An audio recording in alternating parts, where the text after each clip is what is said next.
In this video, I talk about fever in kids and how to manage it at home.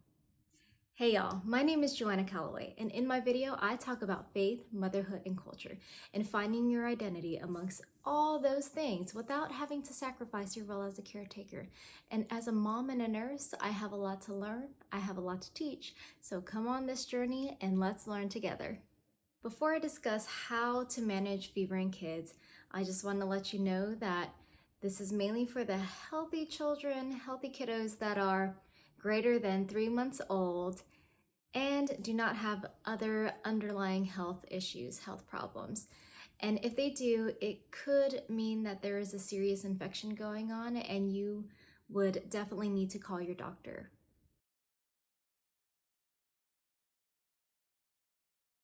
So what's a fever?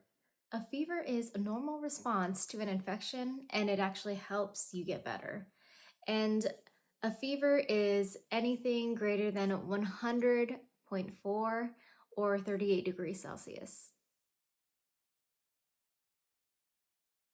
So why is it so common in kiddos to have a fever? Well, if you think about it, kids are always putting stuff in their mouth. Like they find stuff on the floor, putting it in their mouth, it has germs all over it. And, sometimes having the germs is not always a bad thing because it builds your kiddo's immunity. It builds their immunity up. There are two types of germs, a virus and a bacteria. For the virus, just know that you do not need any antibiotics. Your immune system is going to fight the virus, and viruses are pretty common. So you do not need any antibiotics for that. A bacteria, on the other hand, you do need antibiotics because if it's not treated, the infection will worsen. And this, for example, a urinary tract infection or a strep throat, they both need to be treated by antibiotics. So why do you feel bad whenever you get a fever? Well, whenever the viruses attack your body, your brain is telling your body, we have a virus in our system. We need to crank up that temperature. And as your body increases in temperature, aka fever, that means that your body's doing what it needs to do, because as your temperature increases and as you get really, really hot, that means that your body's stopping the germs from multiplying in your body. So what are symptoms of fever? Well, obviously, your temperature is cranked up. Anything over 100.4 is a fever. And you're going to have a headache, body chills, body aches. You're going to have an increased heart rate, increased breathing. So what do we do? What do you do when your child has a fever? Well, first off, you don't want to pile them in a lot of blankets because that's going to keep the heat in and you want their body to cool off. So make sure that they are wearing light clothing, very loose light clothing, something that's breathable, and a light blanket, but nothing more than that because you want the heat off. Another thing you can do is put a cool washcloth right on that forehead and right in back of the neck as well.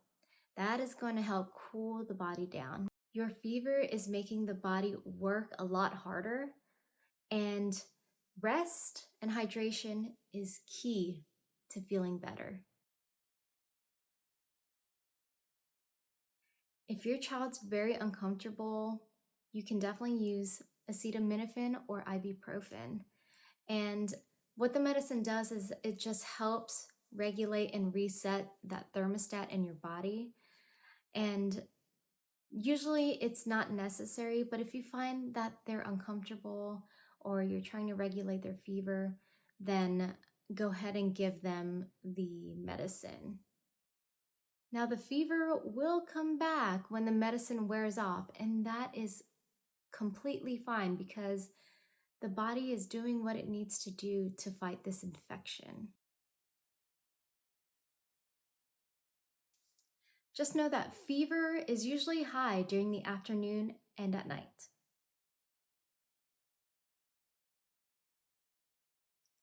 So, when do you need to call the doctor? When your child is extremely sleepy and irritable, they're having trouble breathing. If they're complaining of pain, redness, swelling in a localized area, either in back of their throat or a knee from a scratch or a cut, those are signs that you need to call the doctor because something may be infected. If they're not drinking, severe dehydration, fever more than 3 days, and seizures. Trust your instincts on your kiddo and the fever. Make sure that your kiddo is comfortable, and you'll know when your kid has a fever because you don't need a thermometer to really tell you that your kid has a fever. If you just feel their forehead or even kiss them on the forehead, your lips are pretty sensitive too, and you'll know when they have a fever. It is extremely hot. What did you do when your child had a fever? Go ahead and comment below. Click the like button right here if you like this video, and be sure to subscribe to my channel right here.